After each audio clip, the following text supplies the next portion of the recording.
Okay, so in this video, we're really going to start diving into the actual planning of your meals. I'm going to share with you a few tips and tricks that I use. You can choose to use them or not, try them out. Maybe they'll work for you, maybe they will not. And some resources that I use as well. So first thing that I use, this is my meal planning Bible, I guess. This is a meal planning sort of health and fitness planner that I got at Michael's. It's a Create 365. You can probably order them online. I think almost all of my clients at some point or another have ordered one of these, bought one of these, and are using one of these. So you may or may not see some photos of these in my groups. But what's really nice about it is, I'll show you a blank page, I guess. Let me go sort of towards the end here.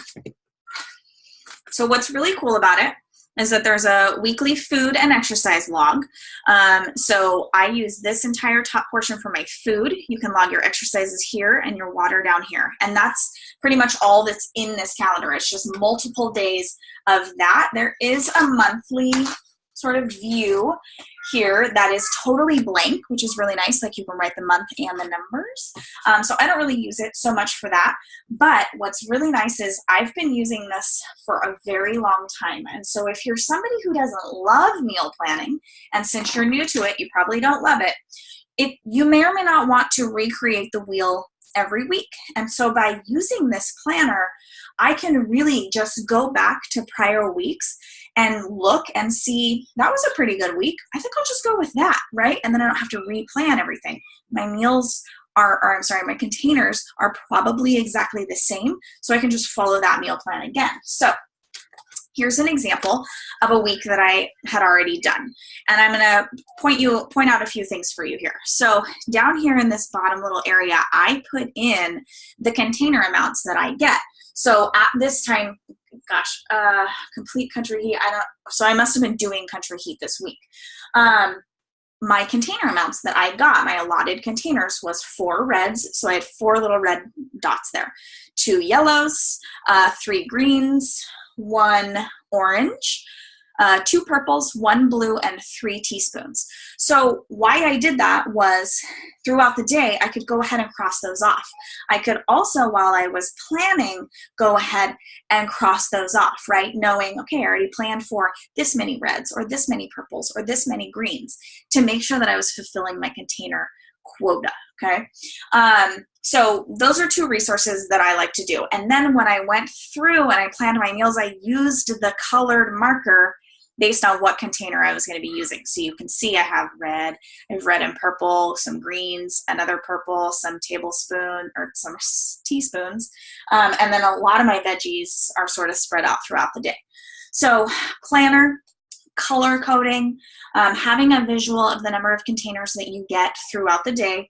And then as far as where I find my recipes, I find almost all of them on Pinterest. I do not create recipes. I do not create amazing things. That's not true. I created one thing, sausage Brussels sprout hash, that is very popular amongst my clients. But I am not a cook. I am not a chef.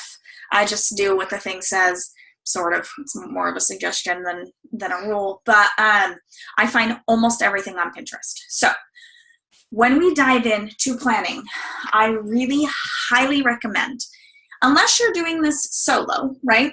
Unless you are single and can do whatever the hell you want, you probably have a family that cares about what's for dinner, right? Specifically a spouse.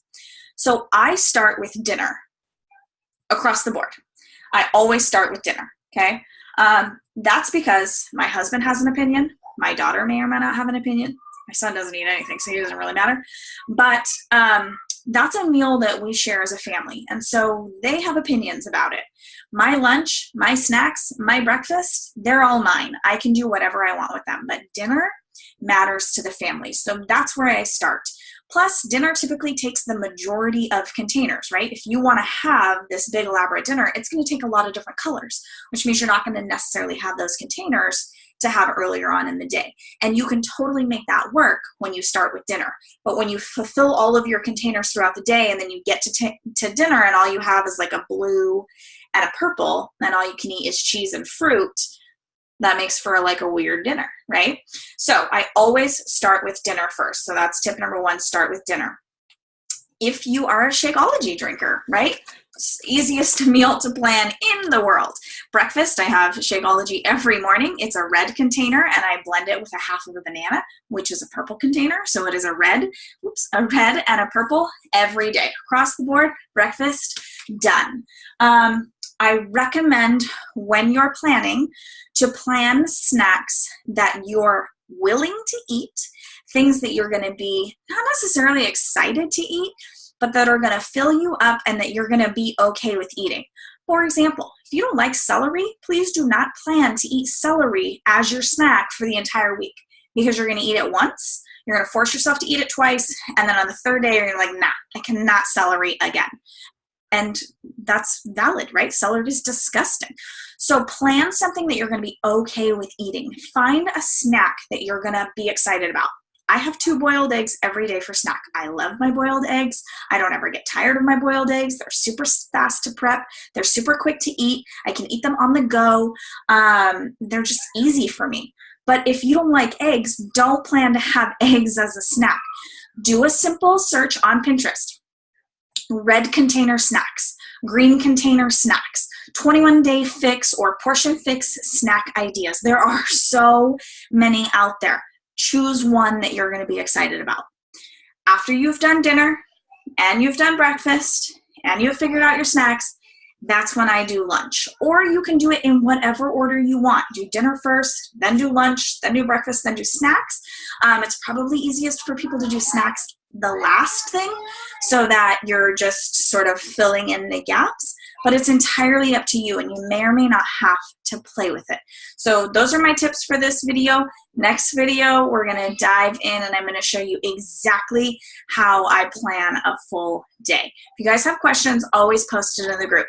See you guys.